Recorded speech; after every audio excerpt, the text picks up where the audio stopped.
Hold on, I'm here. I'm still bloody waiting. I don't know where she is. She's not here, that's for certain. I've been here over an hour already. I can't wait much longer. I've got to get home. I know, but I do have a wife to consider. But not my present wife, remember? She's here. I'll ring her later. Mr. Richards, please sit down. Coffee or anything? Thanks. No, I've had loads. Sorry to keep you waiting. I was in a meeting. You've been over an hour? Oh, we discussed your son, Henry Richards, isn't it? Yes. Oh, good. Well, then, has anything been sorted? Tricky, this one. Your son was in sheltered accommodation in Whangarei, wasn't he? Yes, I've got his social worker and his key worker numbers here. There's a problem, you see. All his notes are there. He just turned up here 2 weeks ago. Yes, his mother comes from there, my ex-wife.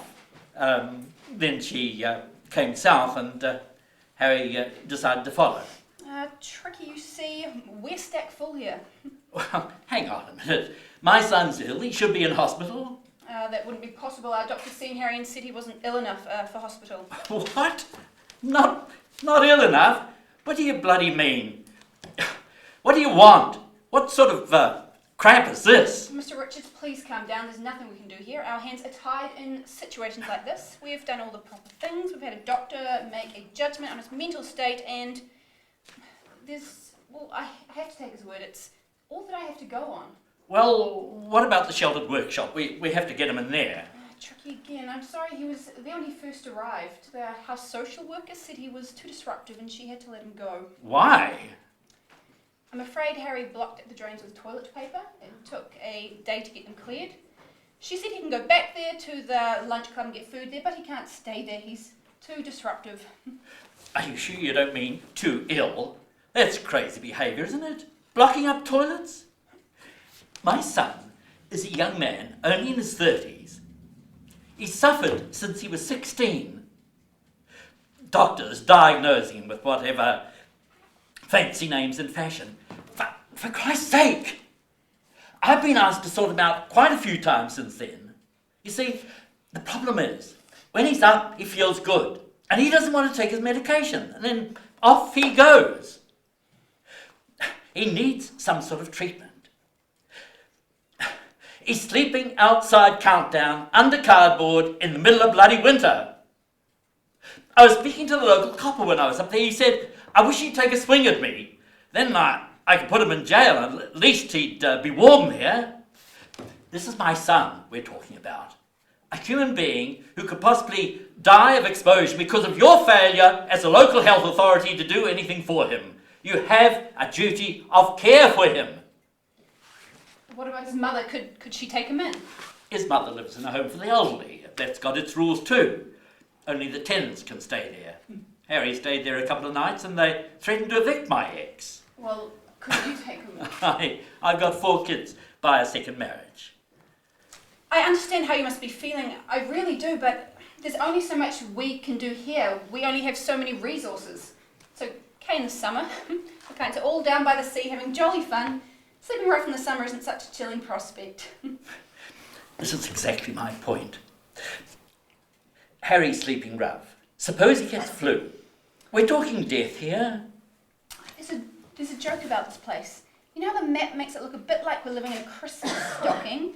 Well, then you'll know that all the nuts go to the bottom right. And by nuts, you mean what? The doctors? The staff? Mr. Richard, I'd really like to help you, but honestly I can't. I'll see what I can do, but I can't make any promises. Can't make any promises? Great. Well, it's quite clear what's going on here. You don't want to do anything. You hide behind what other people say.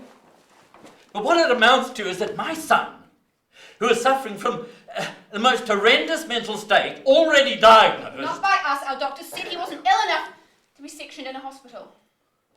This young man, Harry, my son, is out there picking through rubbish bins, stuffing paper in toilets, sleeping rough outside supermarkets and you tell me he's too ill for sheltered accommodation but not ill enough to go into hospital. Is that right? I couldn't say, but I'll do what I can to try and get something sorted out for him.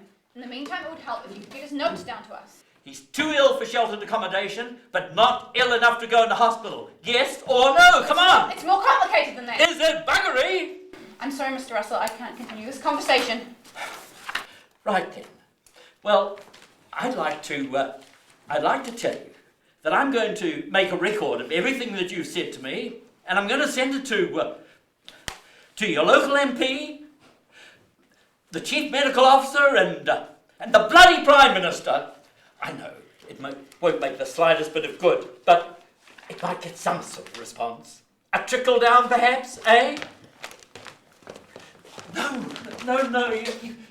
can't you understand?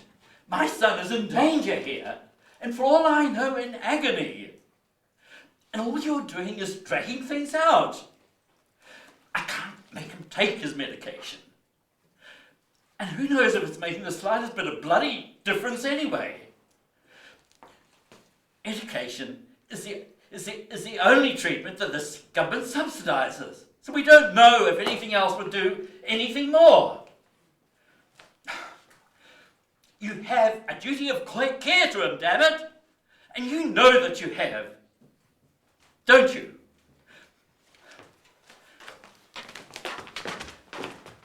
You don't care at all. Damn it, you don't care. Welfare officer, my ass.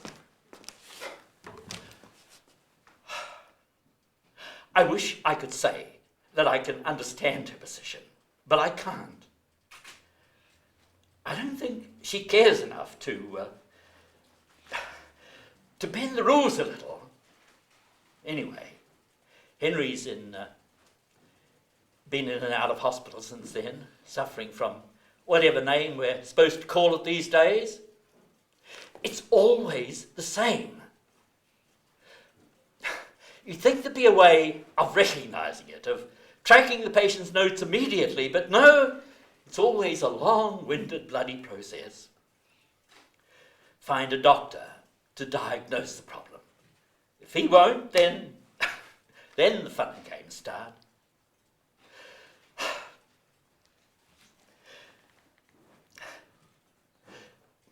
I suppose you'd like to know how this all ended. Well, the letters were written and answered. They all hoped that things would change. So, all in all, the net result was totally useless. In the end, my ex and Henry's eldest sister took him with them to a cottage to stay for Christmas. Poor Henry. He was so afraid. He tried to, he needed help, but he was frightened, too frightened to tell anybody. He was paranoid that everyone was against him. And he started to smash the place up. The neighbours called the police. Wham! He was whisked into hospital. Suddenly, Henry is well enough to be sectioned. That was 2 years ago. Since then, Henry settled in Auckland. His notes have come down from Whangarei, and everybody's happy until the next time. But let me ask you something. If you knew that every time you needed help, you'd be escorted by cops, jabbed full of drugs that you didn't want, and locked up, wouldn't you be a little paranoid too?